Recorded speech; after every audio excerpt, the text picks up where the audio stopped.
Hi everyone, in this lesson you can learn about passive voice or passive sentence. Di video kali ini kita akan belajar tentang kalimat pasif atau passive voice.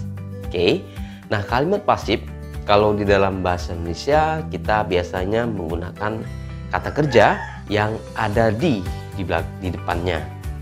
Misalnya membaca menjadi dibaca, oke. Menulis jadi ditulis. Kemudian ada kata ter juga, tetapi yang paling banyak digunakan adalah awalan di, ya, berubah menjadi di. Misalnya saya membaca buku, oke. Kalau kalimat pasif menjadi buku dibaca oleh saya. Oke, seperti itulah dalam bahasa Indonesianya, ya. Kenapa kalimat pasif? Kenapa kalimat itu dipasifkan? Alasannya adalah karena objek yang digunakan adalah penting, ya. Maka ya di sini yang ingin ditonjolkan adalah objeknya dibandingkan subjeknya. Nah, jika subjeknya penting, maka kita menggunakan kata by yang artinya oleh. Kemudian untuk tenses yang digunakan untuk kalimat aktif, ini kan dia menggunakan verb, ya, menggunakan main verb. Kemudian kalau kalimat pasifnya dia menggunakan kata be, to be, ya, nanti akan saya jelaskan. Kalimat pasif itu bisa dibentuk apabila ada objeknya. Nah, kalau kalimat itu saya membaca tidak ada objeknya, tidak bisa kita rubah menjadi kalimat pasif. Jadi kalimat pasif itu bisa kita buat apabila ada objek di belakangnya. Misalnya saya membaca buku, buku dibaca oleh saya. Yang berikutnya, bagaimana pola atau rumus kalimatnya? Subjek plus be plus the past participle. Nah, apa saja be yang digunakan adalah sebagai berikut. Am, is, are itu digunakan untuk present tense. Was dan were itu digunakan untuk past tense. Being digunakan untuk bentuk ing, ya, atau bentuk seperti continuous tense, sesuatu yang sedang terjadi. Sedangkan been ini digunakan untuk perfect tense, atau seperti present perfect tense, present perfect continuous tense yang ada kata perfectnya atau disebut dengan past participle. Oke, kemudian bagaimana dengan kata kerja yang digunakan? And how about the verb that we will use in this sentence? Kita menggunakan past participle. Oke, past participle itu adalah kata kerja bentuk yang ketiga. Oke, kalian lihat seperti ini. Ya, kata kerja pertama adalah steal, kedua menjadi stole, kemudian yang ketiganya menjadi stolen. Steal itu artinya mencuri, ya, kata kerja yang saya akan gunakan untuk membuat kalimat nanti. Steal, stole, stolen. Oke, jadi yang kita gunakan untuk membuat kalimat pasif ini adalah stolen, ya, atau kalau kita artikan menjadi dicuri, ya. Ingat sekali lagi, remember about this, you have to use past participle to make a sentence in passive voice. Yap, saya akan memberikan contoh dari beberapa tenses yang paling sering kita gunakan dan satu penggunaan modal. Yang pertama kita akan membuat bagaimana cara membuat kalimat dengan present tense.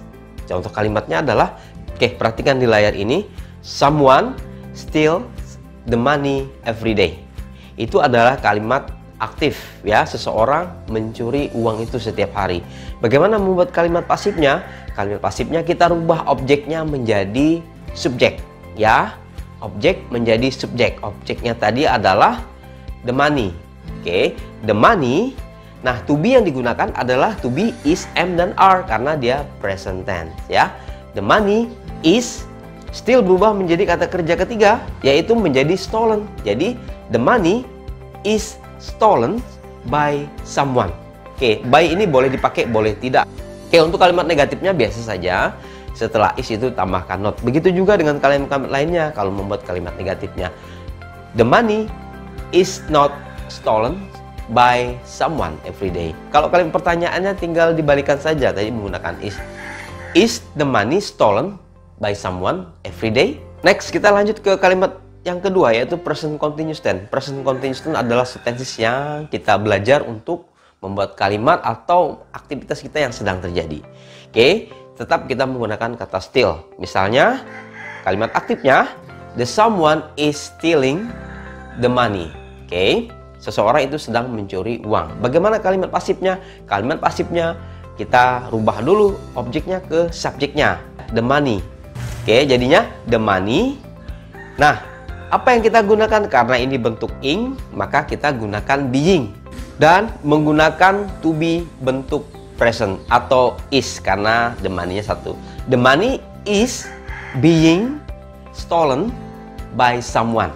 Oke, being tadi itu adalah pengganti bentuk present continuous-nya, yang ada ing-nya, stealing-nya tadi diganti dengan being. Maka itu kita bisa melihat bahwa kalimat ini adalah kalimat present continuous tense. Kalimat negatifnya juga sama seperti tadi, dan kalimat pertanyaannya juga sama seperti yang pertama. Tinggal ditambah not dan tinggal kalau interrogatif atau pertanyaannya tinggal dirubah isnya ke depan ya. Kemudian yang ketiga adalah bentuk present perfect tense. Misalnya kalimatnya, aktifnya, someone has stolen the money. Seseorang sudah mencuri uang itu. Oke, untuk kalimat pasifnya tinggal sama saja, dibalikkan lagi objeknya menjadi ke depan, the money.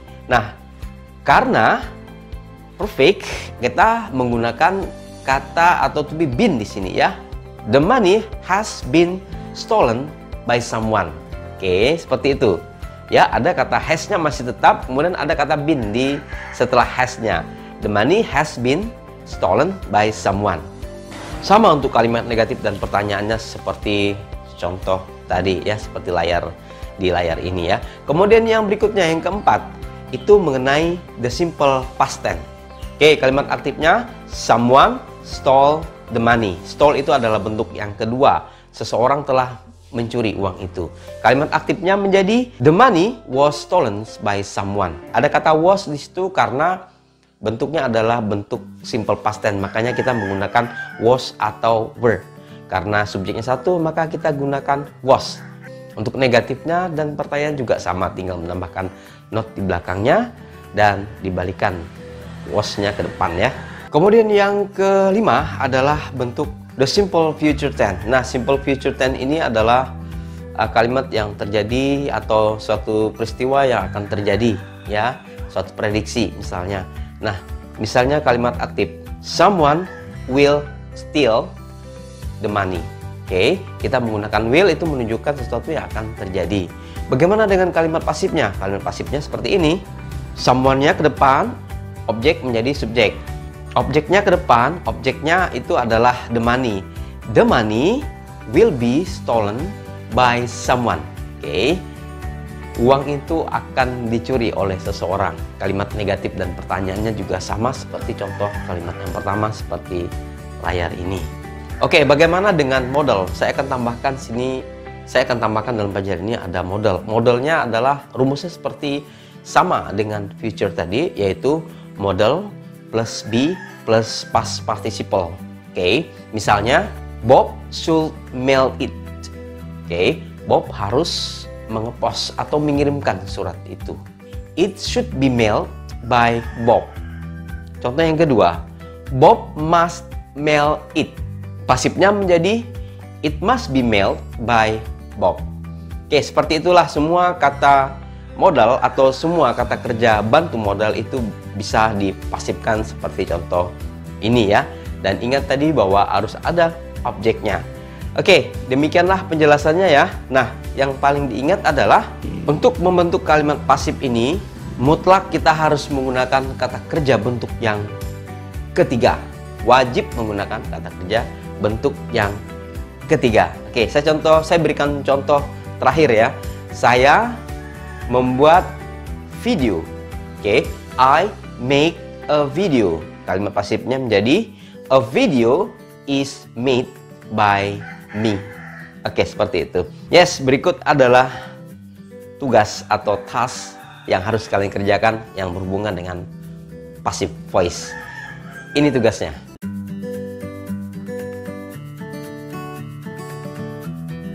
Well everyone, that's all about passive voice. Thank you for your attention. See you next time.